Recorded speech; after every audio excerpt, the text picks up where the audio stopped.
Assalamualaikum warahmatullahi wabarakatuh. Halo semuanya, perkenalkan nama saya Farah Amelia Revianti dengan NIM 23030070088. Jadi, pada kesempatan kali ini saya akan menjelaskan mengenai penggunaan teknologi AI di era modern. Namun, sebelum kita mengulas lebih dalam, alangkah baiknya kita perlu mengetahui apa sih yang dimaksud dengan AI. Nah, jadi AI atau Artificial Intelligence adalah teknologi yang membuat mesin atau komputer ini dapat meniru cara berpikir dan bertindak manusia. Jadi AI ini dapat berpikir, mengambil keputusan, dan memecahkan masalah selayaknya manusia. Lalu, manfaat dari penggunaan AI ini ada banyak sekali. Yang pertama, dapat membantu pekerjaan manusia. Yang kedua, dapat membuat proses menjadi lebih cepat dan efisien.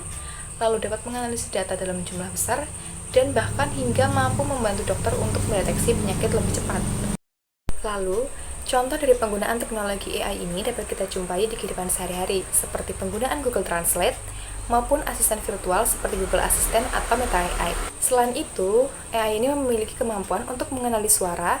Contohnya dapat kita lihat ketika kita berbicara dengan asisten virtual seperti Google Assistant atau Alexa. Nah, AI ini dapat mendengar suara kita, memahami perintah yang kita ucapkan, bahkan hingga merespon secara otomatis seolah-olah kita sedang berdialog dengan manusia. Lalu, tak hanya suara, AI ini juga dapat mengenali gambar dan wajah. Teknologi ini sering digunakan di kamera smartphone yang bisa secara otomatis mengenali wajah untuk mengatur fokus atau saat kita membuka kunci ponsel dengan Face. AI ini dilatih untuk memindai ciri-ciri visual dan membandingkannya dengan data yang telah disimpan sebelumnya. Selain itu, AI juga memiliki kemampuan yang luar biasa dalam membuat teks atau gambar. Misalnya, AI ini dapat menjawab pertanyaan, menulis esai, bahkan hingga membuat cerita atau puisi. Bahkan ada juga AI yang bisa membuat gambar dari deskripsi teks, seperti menggambar pemandangan yang kamu bayangkan hanya dari kata-kata. AI ini pun sering dimanfaatkan untuk membantu mengambil keputusan berdasarkan data. Dalam dunia bisnis, AI ini dapat menganalisis data penjualan untuk merancang strategi pemasaran. Di bidang kesehatan, AI ini dapat membantu dokter membaca hasil ronsen atau MRI untuk mendeteksi penyakit lebih cepat dan akurat. Lalu, teknologi ini juga digunakan untuk membantu mendiagnosis penyakit secara lebih efektif, mengolah data medis, dan memperkirakan pengobatan terbaik untuk pasien tertentu. Nah, beberapa waktu ini sedang marak banget terjadinya live promosi produk di TikTok, Shopee, atau platform lainnya yang wajah host-nya itu kelihatan real banget. Padahal itu bukan manusia, itu adalah AI. Pasti bikin kamu ketagihan. Yuk langsung check out buat dapetin yang kamu suka. Kamu nanya apakah aku AI ya? Iya kak, aku AI yang bantu nemenin kamu belanja camilan enak di live ini. Live jualan 24 jam pakai teknologi AI. Selain konten yang lagi kamu tonton sekarang, AI juga digunakan para pedagang di Cina untuk live jualan 24 jam selama seminggu. Penjual dapat berinteraksi langsung dengan penonton, menjawab pertanyaan dan memberikan penawaran eksklusif. Inovasi ini berpotensi untuk berkembang ke pasar global dan mengubah cara penjualan online dilakukan di seluruh dunia. Lebaran jangan beli baju koko ini. Kalau lu nggak mau jadi pusat perhatian warga, lihat aja. Desainnya cakep begini. Motifnya nggak norak. Dan lebih kerennya lagi, bahannya adem bro.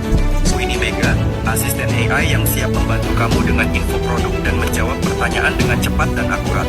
Tapi jangan khawatir, kamu bisa cek etalase lain yang ada banyak pilihan camilan seru. Langsung cek di etalase dan jangan lupa check out biar nggak kehabisan bro. Nah, mereka ini diprogram supaya dapat senyum, mengangguk-angguk, baca komen seperti manusia. Tujuannya supaya mereka bisa live 24 jam non-stop, tanpa gaji, tanpa lelah, dan banyak juga penonton yang nggak sadar kalau mereka ini sedang tertipu oleh adanya live ini. Jadi mereka tidak sadar bahwa apa yang mereka lihat ini adalah sebenarnya bukan manusia, melainkan teknologi penggunaan AI. Nah, hal ini membuat kita bertanya-tanya apakah ini etis? Apakah konsumen tidak merasa tertipu? Dan kalau kalian scroll kolom komentar, banyak banget netizen yang mulai sadar dan gak nyaman akan hal ini.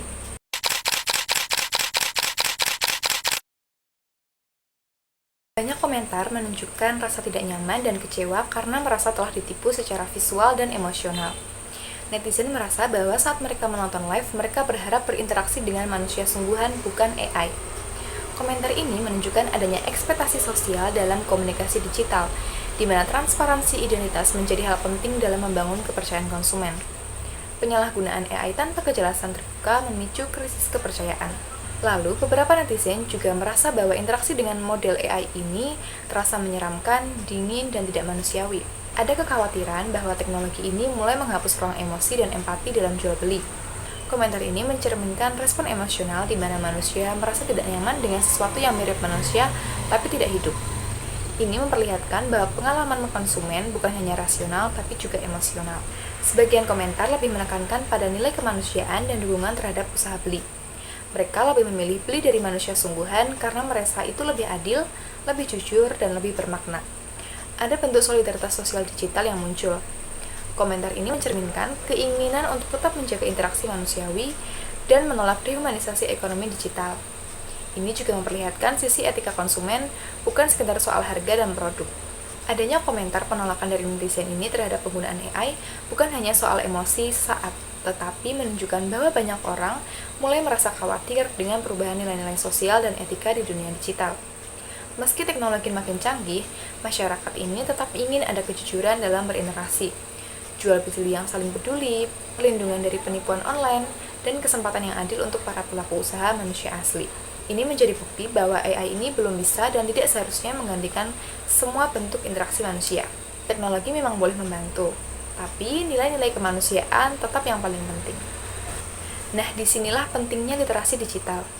Literasi digital itu bukan cuma ngerti cara bikin konten atau buka TikTok, tapi juga tahu cara bedain konten asli dan palsu, dan gak gampang percaya sama semua hal yang muncul di layar, dan juga tahu dampak sosial dari teknologi digital. Dengan AI yang makin realistis, kalau kita nggak sadar, kita bisa mudah ditipu. Beli barang dari host palsu, ikutan giveaway hoax, atau percaya informasi dari AI yang seolah-olah manusia. Masalahnya bukan hanya soal promosi palsu, tapi juga karena manipulasi psikologis konsumen, menghapus lapangan kerja manusia karena host diganti dengan AI, dan juga menipiskan nilai-nilai kejujuran dan tanggung jawab.